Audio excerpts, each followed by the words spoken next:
Welcome back to the Gridiron Expert. We're finishing up our SEC football predictions and our second to last team, the Missouri Tigers. I got loyalty, got royalty inside my DNA. Can't quarter piece, got war and peace inside my DNA. I got power, poison, pain, and joy inside my DNA. I got hustle, though, ambition, flow inside my DNA. I was born like this, and born like this, immaculate conception. I transform like this, perform like this, was out you a new weapon. I don't contemplate, I meditate. This that put the kids to bed. This that I got.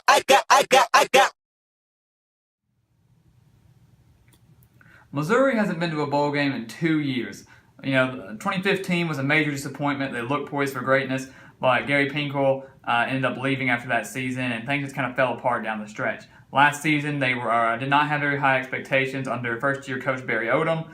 This year, though, they have 10 returning starters on offense, including quarterback Drew Lock, who showed great signs of improvement down the stretch last season. Actually, the whole team did, if you ask me. So this is a year that if they want to get back to a bowl game, they're going to need to do it with their 10 offensive starters, and then they have 5 defensive starters. So they're really going to, if they want to make it back to a bowl, they're going to have to do it this year before everybody else leaves. So they open up the season against Missouri State, an easy home win, kind of see what they're made out of, see what their issues are. Hopefully Odom can correct the defense, because I think it's going to be their biggest issue this season will be the defense. But they'll get an easy win at home against Missouri State. And then they actually have 4 straight home games, including 2 against SEC opponents. They get South Carolina at home.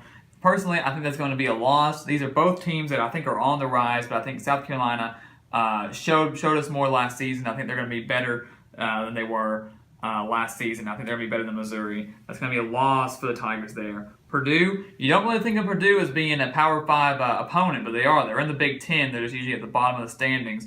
But that will be kind of a fun one to watch, Missouri and Purdue. I'm going to give Missouri the win there over that Big Ten opponent. That'll be a good win for them, a good test, see what they're made of. And then Auburn, a team that's supposed to be extremely good. I'm not buying the hype, like I've said before, but I do not think that Missouri will be able to beat Auburn, even though that is a home game. So going into their first bye week, early in the season, at the end of September, they're 2-2, which isn't bad. But the problem is they have 2 conference losses. Obviously out of the SEC East race, but we were never planning on them being in it anyways. Then at Kentucky, at Georgia, Idaho, and at UConn. That's a key 4-week stretch there. 3 of those 4 games are on the road. That's going to be pretty tough. But I'm going to start off by saying I think they're going to lose both these SEC games to Kentucky and to Georgia. Both of those places are going to be hard places to play. They're both good teams. Kentucky has a bunch of starters coming back on both sides of the ball. Georgia on defense, especially. And Georgia's going to be I have them picked pretty high, 8-4, probably second in the East. That's just tough. That's tough. If they got one of those teams at home, especially Kentucky, I'd be picking them to win that. But I just don't see this team going on the road and upsetting them. But they could potentially give both these teams a little bit of a scare. Idaho, they're no pushover. This is their last season in the FBS before they move down to the FCS. Paul Petrino, Bobby Petrino's brother, has done a great job over there. His last couple seasons, getting them ready. They have a great offense. The quarterback's back. But I think Missouri gets the win at home against that Sun Belt foe, and they're going to need it too, because that's going to put them at 3-4 going into that game at UConn. That's a kind of a unique game. You don't see that very often where an SEC school has to travel to a team like UConn. But that's going to be a fun one to watch. UConn did come down a couple years ago, and Missouri escaped with a 9-6 win. Horrible game. At UConn's got a new head coach. Actually, he's a new head coach, but he's coached there before. It's kind of an odd situation. But Missouri, I think, will go on the road and beat UConn. That's a key win, and they're back at 500. So they are 2 wins away from going to a bowl game, and they've got 2 back-to-back home games right here, and then they've got back-to-back road games. So they're going to need to win 2 of those last 4. Florida, it's at home. They might give Florida a fight for like a quarter, second, or a half, but I don't think they're going to be able to beat Florida, unfortunately, for them. So now they're down to 4-5. Tennessee at home, I like that. I like that game for them. They gave Tennessee a fight at Neyland last year, gave them a bit of a scare to around late 3rd quarter, early 4th quarter. So this year, I think they do get Tennessee's number. I think they will defeat Tennessee at home.